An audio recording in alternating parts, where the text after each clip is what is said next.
I told you already, dude. I own this book. Neith is not the first Spider-Man. Neith is the god of spiders.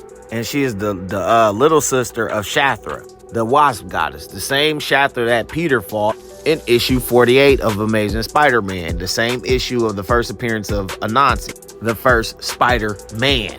Anansi's mom is Gaia and Baluku, or in other names, they call him Nyami, which is who Anansi went to go meet. His first time meeting his dad, Nyami. His dad is the one that gave him the title and the ability of basically God of Stories. He passed on all the knowledge that he knows into the spiders. The same spiders that Neith had created to create the Great Web. Now, Shathra and Neith, they're blood sisters, full blood sisters of both Gaia and Ashtor, whatever the fuck you say her name, which were the first fucking beings on Earth, the elder gods. This is one mom, Ashtor, giver of light and justice, and that's Gaia, the mother Earth. And Gaia is the mother to basically all the Earth-based pantheons on Earth. Well, I know y'all confused. If she's the creator of spiders, then how is she not the first Spider-Man, the god of them? Well, Anansi, who was both spider and man, was born like this. He possesses the inherent ability to spin extremely durable spider-like webs. On occasion, he has shown the ability to shift all parts of his body into the form of a spider. Now, when he died and he passed this knowledge onto the spiders, right, to weave the damn web and to tell his stories, fits right along with the fact that when she created these spiders, they was the ones that was creating the goddamn web. Even she admitted that shit when Oster, her mom, said, sounds like they do all the work. She said, yeah, so I can go off and play. Also, fun fact, that's Agamotto. That's their half-brother. That's Oster's son. And another fun fact, Thor and Anansi, they're brothers, half-brothers. They share the same mom. And technically, they would all be fucking related too, because they share the same fucking mom. Not all of them, but some of them do. Like Shango, that would be the god of thunder in the voodoo language, the voodoo gods. That would be Anansi's nephew. Anansi's two blood brothers and sisters would be Lusa and the other one, Mahu, the sun god and the moon goddess.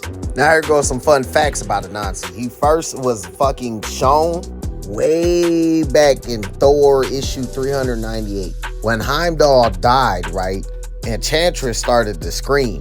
That shit was heard across fucking space and time and shit, and every pantheon of the gods and shit felt that shit. Right here is where you see Anansi and his dad. Now, his story that happened in issue 48 of this, where they showed his ass right here and him right here going up to the damn heavens to go meet his dad and shit, was once again further explained in Spider-Man Fairy Tales issue 2, where you see his ass right here, and he got bored as hell, and he asked his father, could he help him? As he goes to the tree, then he started to climb up and go to this realm right here. Now, this is where he becomes, this is what's going to be very familiar for y'all when it comes to the verse Spider-Man. It wasn't his dad that gave him his powers, it was his uncle Nabasti. He wanted the power to bend stories and bend the wills of others. He tried to tell him, like, there's other ways to achieve that power. Earn it for yourself. He said, why go through all the trouble when you can just simply take it? He says, oh, the youth of today, so unwilling to work for anything. There are many kinds of power, but no matter which it is that you seek, you must always be careful. For with great power of any kind, there always comes grave responsibility.